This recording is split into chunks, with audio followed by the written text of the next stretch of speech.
দেখেন নাই Kamalapur rail station বাংলাদেশের মধ্যে শুধু না বহির্বিশ্বেও এটা একটা চমৎকার ডিজাইন।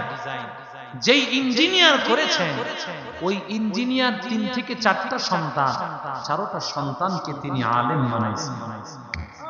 সুবহানাল্লাহ। রাস্তে কম শুধু আলেম না, বাংলাদেশের ফরিদাবাদ মাদ্রাসা সহ বড় বড় উল্লেখযোগ্য কয়েকটা প্রতিষ্ঠানে প্রত্যেকটা সন্তান পড়াইতেছেন।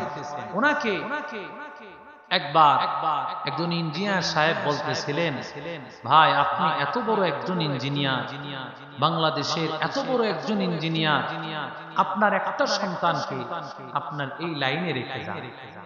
যেই সন্তানটা আপনার ইন্তেকালের পর আপনার এই আদর্শ ধরে রাখতে পারে, আপনি যে এত বড় ইঞ্জিনিয়ার, আপনার ইঞ্জিনিয়ারিং যেন জাতির সামনে সে ধরে রাখতে পারে।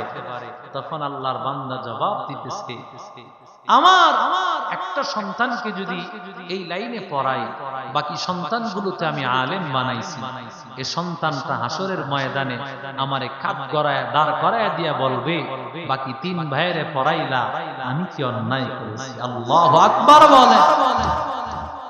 কোন জবাব আছে? আরো জোরে বলেন।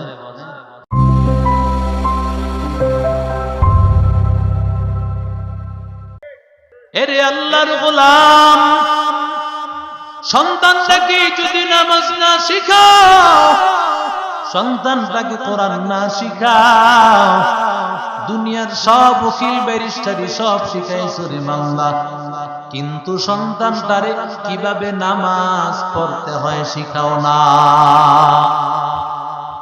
সন্তানটাকে তুমি কত শিক্ষা দিয়েছো, সন্তানটারে ডাক্তার বানাইলা, ব্যারিস্টার বানাইলা, কত কিছুই না বানাইলা, কতবার বড় বাড়ি বানাইলা, কিন্তু সন্তানটারে কিভাবে নামাজটা পড়তে হয়, কিভাবে নবীর সুন্নাত অনুযায়ী চলতে হয়, ওই আদর্শগুলো শিখাও নাই রে বাবা।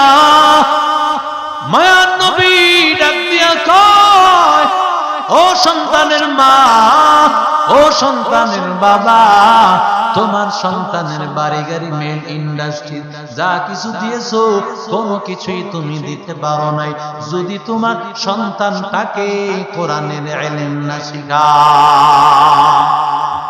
কথা কন না গান। দেখেন নাই কমলাপুর রেল স্টেশন বাংলাদেশের মধ্যে শুধু না বহির্বিশ্বেও এটা একটা চমৎকার ডিজাইন। যেই ইঞ্জিনিয়ার করেছেন ওই ইঞ্জিনিয়ার 3 থেকে 4টা সন্তান, 4টা সন্তানকে তিনি আলেম বানাইছেন। সুবহানাল্লাহ। রাস্তে কম শুধু আলেম না, বাংলাদেশের ফরিদাবাদ মাদ্রাসা সহ বড় বড় উল্লেখযোগ্য কয়েকটা প্রতিষ্ঠানে প্রত্যেকটা সন্তান পড়াইতেছেন।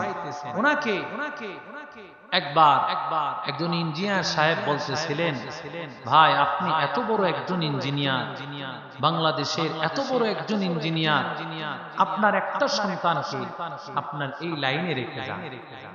যেই সন্তানটা আপনার ইন্তেকালের পর আপনার এই আদর্শ ধরে রাখতে পারে, আপনি যে এত বড় ইঞ্জিনিয়ার, আপনার ইঞ্জিনিয়ারিং যেন জাতির সামনে সে ধরে রাখতে পারে। তখন আল্লাহর বান্দা জবাব দিতেছে, আমার একটা সন্তানকে যদি এই লাইনে পড়াই, বাকি সন্তানগুলোতে আমি আলেম বানাইছি, এই সন্তানটা হাসরের ময়দানে আমারে কাপ গড়ায় দাঁড় করায় দিয়া বলবে, বাকি 3 ভাইয়েরে পড়াইলা, আমি কি অন্যায় করেছি? আল্লাহু আকবার বলে। কোন জবাব আছে? আরো জোরে বলেন।